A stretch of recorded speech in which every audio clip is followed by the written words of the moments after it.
January 16, 2025 sa bisa ng warrant of arrest na ibinaba ng korte, dalawang magkaibang operasyon ang ikinasa ng CIDG, DSOU at PNP Mandaluyong para madakip ang mga suspect sa kasong estafa. May certain na Jesus Debora Tagana na active sa social media, na may salon siya, tapos habang yung ginagawa niya na na mga customers niya sa salon, in-upload niya sa social media. Kasama ang resibo. Nag-abang ang mga operatiba sa labas ng isang salon na pagmamayari ng suspect na si Tags. Maya-maya pa sa udyat ng isang asset, inaresto na ang salon owner / annulled fixer umano.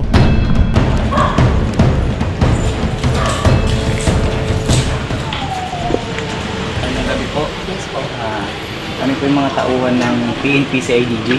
Okay po. Kayo po si Jesus Tagana din. Borjal Tagana. Yes po. Kayo po inaresto namin sa kasong estafa. Kinabukasan, January 17, naispatan ng Mandaluyong Police ang isa pang suspect na nasa warrant of arrest na si Arseng. Naabutan siyang palabas ng visitation area ng guess where? Mandaluyong City Jail. Arseng, visiting your future kakusas. Maya-maya pa, inaresto na si Arseng at binasakan ng kanyang mga karapatan.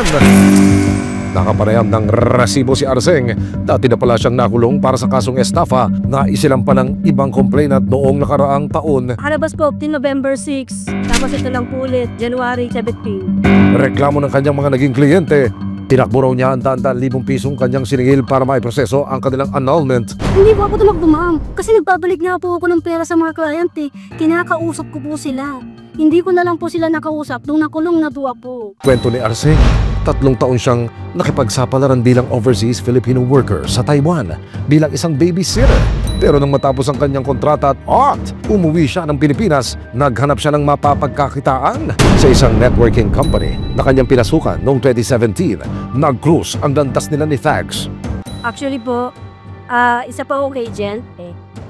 Ginawa po akong agent, Jesus Tagana III. Si Jesus Tagana III po, mentor ko po yan sa isang company. Pinawagan niya po ako kung meron daw po kung pwedeng mai-refer sa kanya ng mga nangangailangan na mag-file ng annulment. Ang arestadong fixer umano ng annulment papers, una na palang nag-avail ng serbisyo ng kapwa suspect na si Thags noong 2017. Sabi ko, sir, sakto. Yung kinakasama ko po, pasal. Kasi gusto na rin po namin magpakasal eh. So yun ko, then sinabi niya na nakausap niya asawa ko, ang bigay niya po ang price sa kanya is 150,000. Nasabi niya sa akin muna, gawin kita na agent. Dahil tila naging successful daw ang annulment na inavail ng kinakasama ni Arseng kay Thags, dito na niya naisipang ialok sa iba ang kanilang newfound business. Kinakasama ko, isa po yun sa mga nag-file at nagbayad po kami sa kanya ng cash na 100K. After 2 years, kakibayan daw po na pinail niya yung asawa ko sa Pasig. Meron po kaming copy nun na binigay niya po sa akin. Ang mga papeles na nasa aking harapan ay ilan lamang ho sa mga sinasabi ng akusado na mga dokumentong kanyang ginamit para ho sa ginawa niyang isang matagumpay na pagpuproseso ng annulment na inilapit po sa kanya.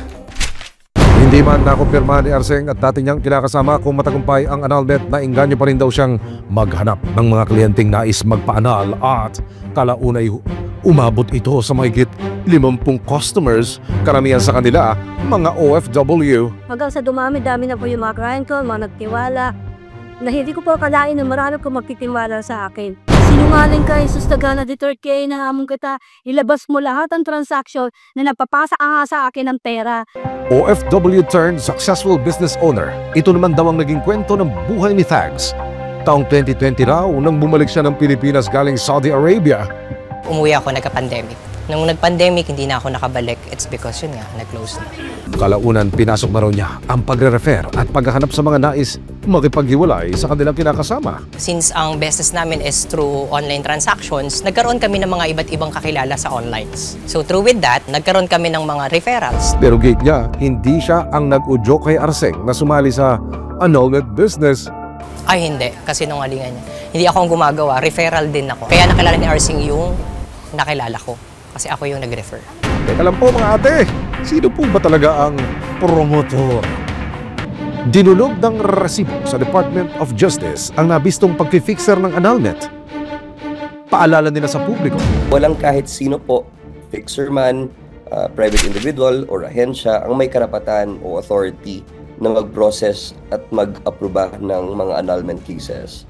Ang mga nagsasabing kaya nilang ayusin ang annulment papers or makakasigurado sila na ma-approve ay scam at may legal consequences po talaga yan. There are several criminal cases that can be filed against yung fixer po at yung nagpapafix ng mga annulment cases po nila.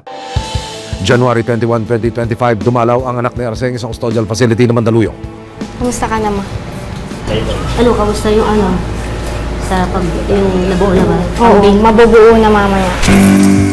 Nang makapanayam ng resibo ang anak ni Arseng, tanging hangad daw niya matapos na ang pinagdaraanan ng kanyang ina. Hirap po kasi syempre kami nakakatulog kami ng maayos, tas yung nanay mo, makikita mo, di ba? Yung hindi mo alam kung okay ba, ganito, ganyan. Sana po matapos na. Malaman po talaga kung sino po talaga yung totoong scammer po. At sino po talaga yung dapat makulong. Kasalukuyang nakakulong si Thags sa custodial facility ng CIDG. At si Arseng naman ay nakapiit sa PNP Mandaluyong. Naharap sila sa kasong paglabag sa Article 315 ng Revised Penal Code para sa kasong estafa. Kung mapatunayan nagkasala, pwede silang makulong ng 1 hanggang sa 6 na buwan.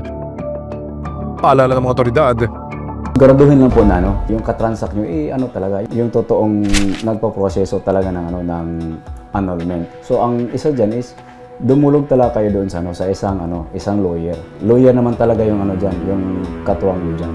Ingat po tayo sa mga tao na nagpapanggap kasi huwag tayo madaling magtiwala kasi maraming manluloko. hindi may kakaila na masaklap na usapin ng hiwalayan. Kaya naman hindi maiwasang mahulog sa matatamis na pangako ang mga nais mapabilis at mapadali ito. Nariyan ang mga otoridad para siguruhing mananagot ang mga lumihis sa tama at wastong proseso.